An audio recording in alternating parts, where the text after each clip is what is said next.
Hello everyone, this is Nidhi and welcome back to my channel all about law.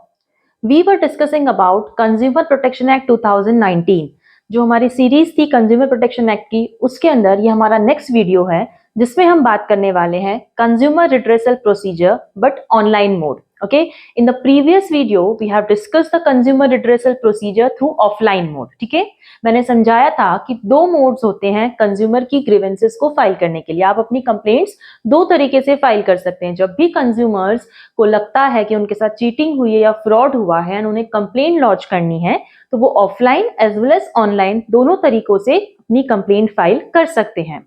Offline mode के अंदर मैंने समझाया था कि 3 लेवल मशीनरी सेटअप की गई है जिसमें कंज्यूमर फोरम्स या कंज्यूमर कोर्ट्स एस्टैब्लिश किए गए हैं district level, state level and national level पर. आज हम बात करने वाले हैं ऑनलाइन मोड की. Now as we all know कि ऑनलाइन ट्रांजैक्शंस भी बहुत ज्यादा प्रोमिनेंट हो चुके हैं इन टुडेज एरा. ठीक है, तो इसीलिए कंज्यूमर रिड्रेसल की प्रोसेस को हैसल फ्री एंड कन्वीनियंट बनाने के लिए ऑनलाइन मैकेनिज्म भी एस्टैब्लिश कर दिया गया है जिसमें the consumer can file the complaint from any part of the world. ठीक है, आप अपनी कंप्लेंट ऑनलाइन तरीके से कहीं भी कैसे भी फाइल कर सकते हैं. You don't have to go to the consumer court to file your complaint. Okay, now consumer redressal जब हम बात करते हैं ऑनलाइन मोड की, तो इसमें अलग अलग प्लेटफॉर्म्स हैं जिसके थ्रू आप अपनी कंप्लेंट फाइल कर सकते हैं. पहला प्लेटफॉर्म जो है वो है ई दाखिल पोर्टल. ओके, ई दाखिल पोर्टल की जो वेबसाइट है वो है www.edakhil.nic.in. इस पोर्टल पर consumer through their advocates bye paying the requisite fees अपनी कंप्लेंट लॉन्च कर सकता है. अब जब आप ऑनलाइन कंप्लेंट लॉन्च करते हैं तो उसके लिए आपको लॉगिन करना पड़ता है, रजिस्टर करना पड़ता है, सारी डिटेल्स एंटर करनी पड़ती हैं, वेरिफिकेशन किया जाता है, उसी के साथ फीस पे करनी पड़ती है एंड जो भी रिक्विजिट अटैचमेंट्स पोर्टल पर डिमांड किए जाते हैं regarding the proof of transaction या proof of the fact that you are being cheated. Suppose for example invoice या यू आर फीलिंग दैट आपकी ओवर प्राइसिंग हुई या डिफेक्टिव गुड है तो उसका आपको पिक्चर अपलोड करना होता है. तो ये सारे रिलेटेड जो अटैचमेंट्स होते हैं वो आपको अपलोड करने पड़ते हैं and then the application gets uploaded. Within 45 days maximum आपकी एप्लीकेशन का रिजोल्यूशन हो जाता है. ठीक है, तो पहला पोर्टल या पहला मींस क्या हो गया, ई दाखिल पोर्टल जिसपे कंज्यूमर अपनी कंप्लेंट फाइल कर सकता है.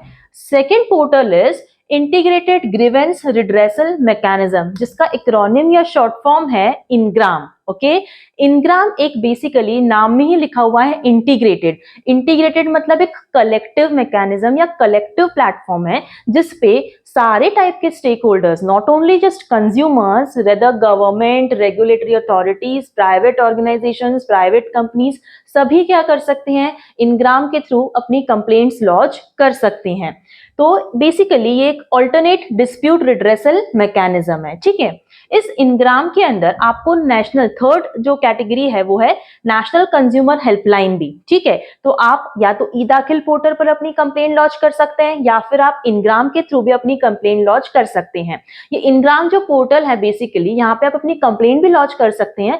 एट द सेम टाइम अगर आपको कोई इंफॉर्मेशन भी चाहिए कंज्यूमर प्रोटेक्शन एक्ट रिलेटेड, आपको किसी तरीके का नॉलेज एक्वायर करना है, आपकी कोई क्वेरी है, तो वो भी आप इनग्राम के थ्रू फाइंड आउट कर सकते हैं.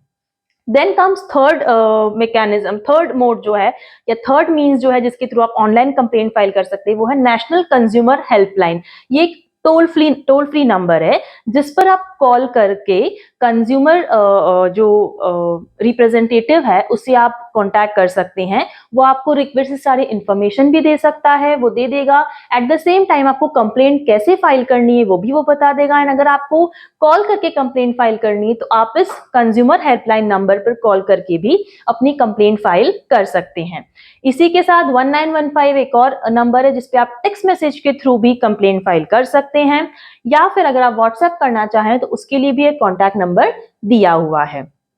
अब ये जो नेशनल कंज्यूमर हेल्पलाइन है इसके अलावा एक और है कि नेशनल कंज्यूमर हेल्पलाइन का ऐप भी अवेलेबल है. ठीक है, सभी लोग एंड्रॉइड फोन्स यूज करते हैं तो एंड्रॉइड फोन पर आप अपने एनसीएच ऐप को इंस्टॉल कर सकते हैं या फिर उमंग ऐप है उसे भी इंस्टॉल कर सकते हैं. उसमें आपको साइन अप करना पड़ता है, एक ओटीपी आता है वेरिफिकेशन के लिए एंड देन जैसे जैसे आपसे पूछा जाएगा आपको सारी रिक्विजिट डिटेल्स फिलअप करके अपनी कंप्लेन आप फाइल कर सकते हैं। बेसिकली ये जो इनग्राम है ये एस्टैब्लिश किया गया है department of consumer affairs and ministry of consumer affairs, ठीक है। तो इसके अंडर में ये इंटीग्रेटेड जो प्लेटफॉर्म है ये एस्टैब्लिश किया गया है just to make the process hassle free and make it convenient for all type of stakeholders so that they can not only file their complaint but at the same time if they want to acquire any type of knowledge, they want to acquire any type of information, they can obtain that information also by contacting this helpline number which is absolutely toll free। Okay, so ये एक online mode था। Again मैंने पहले video में भी समझाया था कि लिमिटेशन पीरियड 2 इयर्स का है। लिमिटेशन पीरियड 2 इयर्स का है, इसका मतलब क्या है कि कंज्यूमर को जो भी कंप्लेन अपनी फाइल करनी है वो उस पर्टिकुलर इवेंट के 2 साल के अंदर अंदर करनी है। मतलब जब भी आपका ट्रांजैक्शन हुआ है एंड आपको लगता है कि आपके साथ चीटिंग हुई है या फ्रॉड हुआ है एंड आपको अगर कंप्लेन लॉन्च करनी है तो उस इवेंट के 2 साल के अंदर अंदर 2 इयर्स के अंदर आपको कंप्लेन फाइल करनी है। ये लिमिटेशन पीरियड इस एक्ट में प्रिस्क्राइब्ड है। 2 इयर्स अगर हो चुके हैं तो 2 साल के बाद अपनी कंप्लेन आप फाइल नहीं करते हैं। और ये जितनी भी मोड्स दिए हैं इन सभी में नॉर्मली 45 डेज का टाइम दिया जाता है जिसके अंदर आपका रिड्रेसल हो जाता है। If the consumer is dissatisfied he can appeal also to the higher authority. Okay, so this was about the online mode of filing consumer complaint. Okay, previous video में हमने ऑफलाइन मोड भी समझा था। If you are having any doubts you can please mention those doubts in your comment section. Thank you so much for watching the video. Have a nice day.